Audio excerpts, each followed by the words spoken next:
Hey, Spud here. How's it going? Next week is the rebirth of the WPO, and so we wanted to take a minute, and it was such a huge part of my life and a big one of the things that drove me to do a whole lot of things in a positive manner. So we wanted to spend some time talking about the good times, and most of the good times, a little bit of the bad times, and some of the things that happened that were great. So off we go. So back in 2002, we were mainly IPAers, and we were lifting in that league a lot. And we'd heard about the WPO the last couple of years before that, and it was the first, what we in our time was the real money league. So we were all interested, but I wasn't really that interested in it. And Don's like, let's go do this qualifier in 2002. So, it was our old stomping grounds, York. So they had a qualifier at one of the plexes up there. I really didn't want to go, but it was basically just to get my numbers in. So we went and did this qualifier, and like I said, I really didn't care about being there. I really wasn't interested in doing the WPO at the beginning. I was just going so I could get some lifts in and hopefully have a good time. It was me and Keith and Don, and we went up there all to qualify for it. So we did our qualifying, obviously, but at the same time, it was one of the first times that I got to see Gary Franks. And Gary Franks that day broke Gary Heisey's record of a 920 deadlift. He did a 923, and that was just one of the most amazing things to see. And pretty much once we got the qualifiers in, we were ready to roll after that. I was all in. So that was just a really cool moment to get involved in, and that was our kind of launching pad to the WPO. With the WPO, you've got a semifinal, and then you got a super final. Actually, it's called a final, and then you have super final. So the first final, which was to get to the super finals, was in Louisiana. I made a lot of mistakes at this meet. One of the things I did was I tried to drop down to 242. I dropped 16 pounds of dehydrating and not eating, and pretty much flattened me out and took me out of the meet. I did make weight, and it was pretty horrible. I was I didn't go to the sauna. I laid in the tub. I did several hot baths, and I even ripped the shower curtain down and had it across me, just trying to make weight. And I finally made weight, and I was as white as a sheet and a pure ghost, walking in there, and I just stumbled in there like a zombie. Pretty much made weight. So the next day we got out there, and I just didn't feel good the whole day. So the first thing that happened was I got the first squat in, and it felt terrible. And then I decided to go ahead and do the next two squats. And pretty much as soon as I picked it up and went in the hole, I just froze right there. And I couldn't get up. I just locked up. I wasn't cramping, I just didn't have any gas. I couldn't do anything. So basically, they picked me up, and all the spotters were mad as hell at me. They were actually mad as shit at me. They were like, help us get this thing up. I was like, I'm trying to get it up, man. I don't have anything.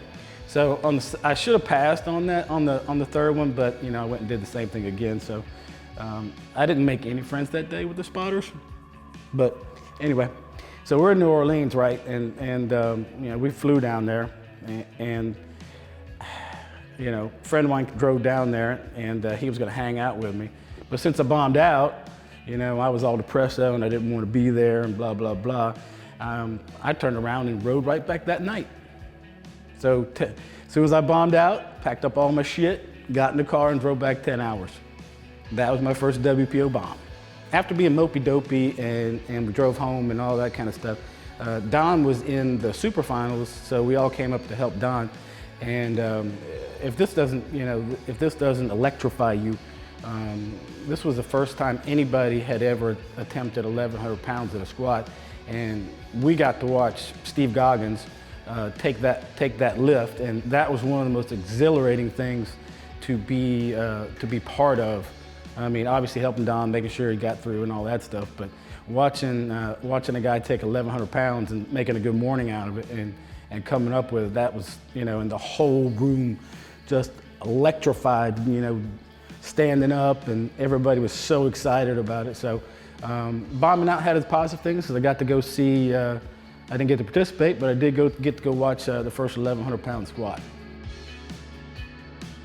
This was the 2004 WPO, and the lineup was absolutely stellar. There's so many great lifters in there, especially in both sides, and everybody comes to watch the heavyweights and the super heavyweights because they always want to see the freakiest lifts possible. So being on the stage, just being on the stage with these guys was just for me, I don't know if you call it an honor. Obviously it was an honor, but at the same time it's like, do I really belong here on stage with these guys? These are the top lifters in the world. And that's the thing about the WPO was, it was bringing everybody there who was the top guy in the world. And at the time it was all gear lifting, so it wasn't any other thing going on. But it didn't really matter because everybody wanted to come to this meet. So the first time I was there, and my approach when I went into lift was always, one lift at a time. Don't worry about what the other guy's doing, because if you worry about what the other guy's doing, you're not gonna get your shit done. So I just put the blinders on and I just plowed right ahead. So that was my mentality going into it. After the squat, I think it was 10:58 squat that year. No, it wasn't a 10:58, was it? Anyway, so I got a good squat in, and then I got a really good bench in. I think that was the time also Arnold was there, and he was off to the right watching me bench, and you're like, oh, I want to go talk to Arnold.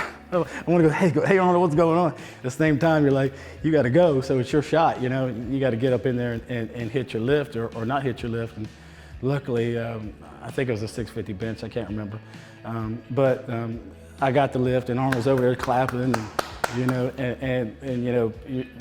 don't know what to do. You're so stunned in this moment. So during that meet, there were a lot of bombs, and there was a lot of bombs on the squat, and there were some bombs on the bench. So, and I never, like I said, I just went in there to get the best total I could, and all of a sudden, I'm neck and neck with, I'm actually, dead even with Steve Goggins here, and this is my first time lifting against a legend, and I'm going, holy shit, man, what's going on here? So, of course, my deadlift wasn't that strong, so. I think that's that year I was also struggling with a lot of grip issues, and I couldn't hold on to the bar. But I got one of my deadlifts in. That was another thing I always did lifting. It was always either a 3 for 9 or 4 for 9 day, because I always wanted more on the bar, so I just went up. If I missed the first squat, I went up 10, 15 pounds, because in the end, what's the difference? And a lot of times that helped me get a lot better totals. But at the same time, got my deadlift in, and of course, Steve's a really funny guy, and the whole time he already knew what was going to happen. The first deadlift he did, it was over. Put his arms up, because he knew I wasn't going to get anywhere near that. But at the same time, that was just being on the stage with him, just hanging with the squat and just hanging, just to have the subtotal and go into it. So that was my first time on the stage, and I ended up in second place behind him, which, it ain't bad being second behind Steve Goggins. I didn't have too many, but the first year going to the super finals, the first year I ended up second behind Goggins. This was one of you had to do a gear check before you got it, before you could use your gear in the meet. So we had to do a gear check and do the weigh-ins. So I had obviously dropped a few pounds to get into the meet, so I was hungry and I was dehydrated, and I got dropped off out front. And of course, back then, you had 2 or 3 of everything. So you'd have, You know, you'd have 2 deadlift suits, you'd have 2, you know, 2 bench shirts, 3 bench shirts, 2 or 3 pair of knee wraps. You know, so you end up having this giant bag full of stuff, and I think we even brought some of our boards for the back that year. So my bag was definitely overweight, a lot. So back then it was the $50 fee, and you know that was a lot of money back then. So I get dropped off out front in front of the convention center because you know we didn't know what the hell we were doing. We were just our first time being there and first time doing the Arnold, and you know the convention center is confusing. So I walked. Once she dropped me off, I walked all the way around trying to find a door that was open.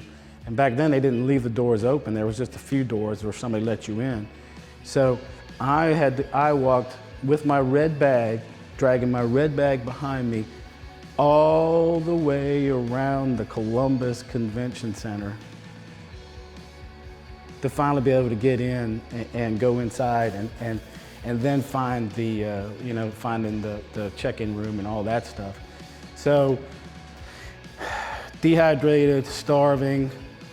It's in Columbus, it's ice cold in March, so cold as shit. And I'm dragging a 50+ pound bag around the convention center.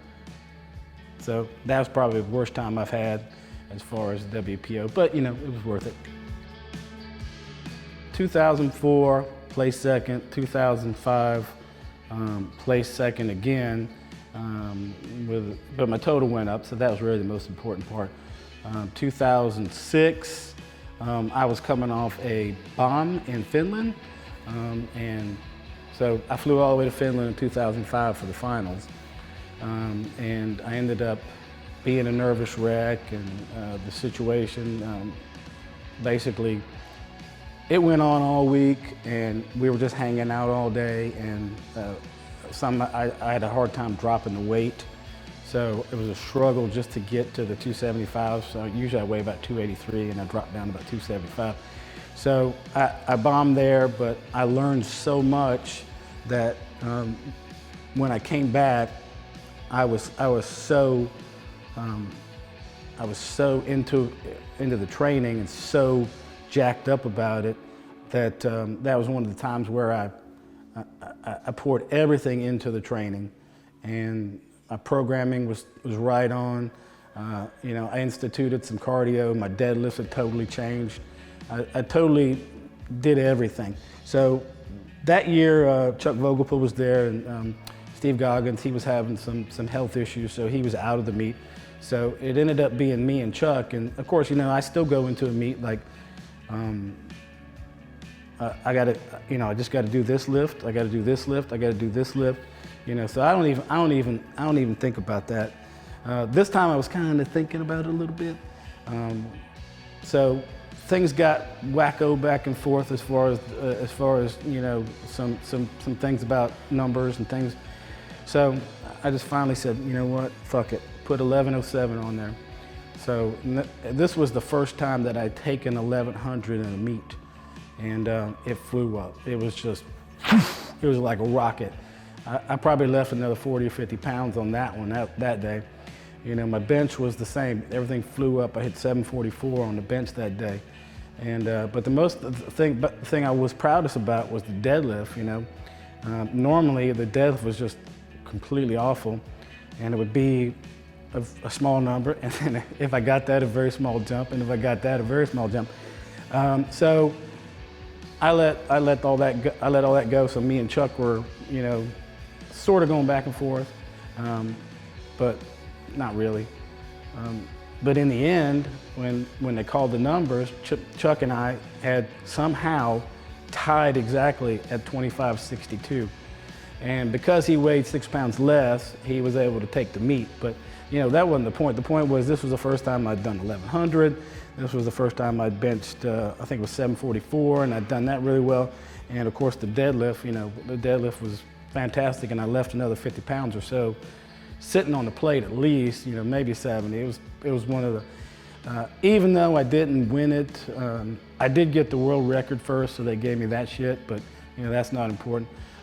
But I had such a fantastic meet, and everything was so dead on that was probably the most exhilarating moment, was just standing up there and, you know, in that moment where I put everything together and pulled everything together.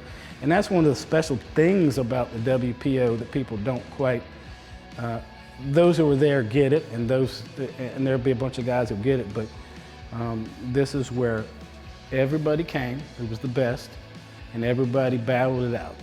And, you know, during that time when you're lifting, you know, it's always the same. When you're lifting, they're your enemy. When you're done, they're your best friends. You go out and eat, you go hang out, and you get to do all those things. And so that's some of the things that made the WPO great. 2005, Finland, you know, bomb out, you know, mopey dopey, you know, not feeling good about yourself, you know, blah, blah, blah.